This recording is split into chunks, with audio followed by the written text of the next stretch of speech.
برق رفت کاست از کشوی کهنه لغزید بیرون، صدای جنراتور سر کوچه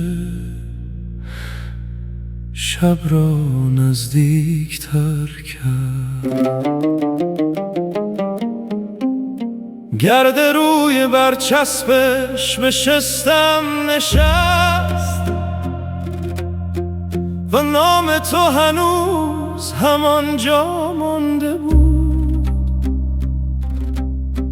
لبه کاغذیاش سر انگشتم را خراش داد، مثل حرفی که سالها گفته نشده بود. نه پنجره باز شد، نه کسی آمد، فقط این نوار خاموش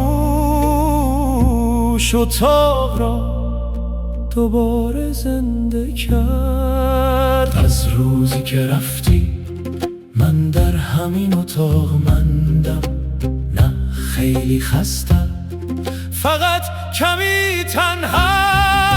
دستت در کشوی من هنوز صدا دارد، از روزی که رفتی نامت مرا صدا دارد.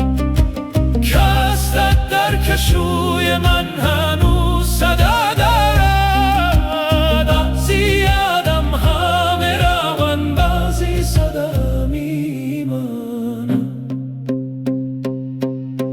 روی شیشه پنجره برفک نشسته بود، با انگشتم خطی کشیدم و یادم آمد نوار از گوشاش کمی بیرون مانده بود، مثل دلی که نرفته و هنوز در راه است. صدای خشخش خاموشش از هر ترانه بلندتر بود. فهمیدم بعضی چیزها بی برقم روشن میماند، لازم نبود چیزی بگویی، همین که رفتی همه چیز در من ماند.